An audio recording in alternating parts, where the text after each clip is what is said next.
Sure. And forgive my indulgence. One other quick thing I'd love to ask you is when you were playing back then with Miles or anyone of that period, I'm interested to know how well you could hear yourself on stage, because obviously these days we're all using acoustic bass, we're all using pickups, amplifiers, because it seems to be we've got no choice. But obviously back then, I think at best you may have had a microphone in front of you, but how well could you hear yourself? Were you hearing the PA? Were you hearing just your bass? Or? Well, if you look at the stages that you see on YouTube, we were kind of really far apart, as close as we were.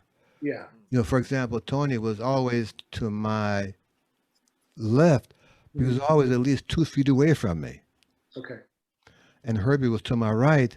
But he was always angled from me, so that the piano lid was not strictly up like it is right now if I'm playing a duo. I'm right in the curve of the piano. That's a death spot for me, man. You know, I tell those guys, you got this cone like this with 88 keys with 3 strings per note, and you ask me to be equal to that with the string bass that has four strings and not much spirit, given all this weight coming at it. You know, so we were set up physically different. Yeah. I think the third thing is we were kind of musically inclined. You know, we were not about outbashing the band. Sure. Yeah. Sure. And the person who had a microphone would be Miles when he had the mute all the time. And he would never play his trumpet in the mute. He would never play the trumpet without the mute into a microphone. If you look at those things, man, he's playing here with. He won't be loud. He was over here somewhere. Yeah. So he helped the band keep a balance because he was not overplaying them, given the power of the trumpet. You know. So you were hearing yourself acoustically, just because we were far enough apart that was, and it had decent basses. And the other thing was that Herbie knew how to work the piano pedals so that the piano was just not stunningly loud all the time.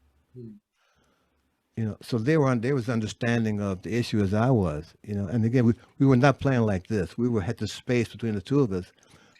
As you know, there's been this wave of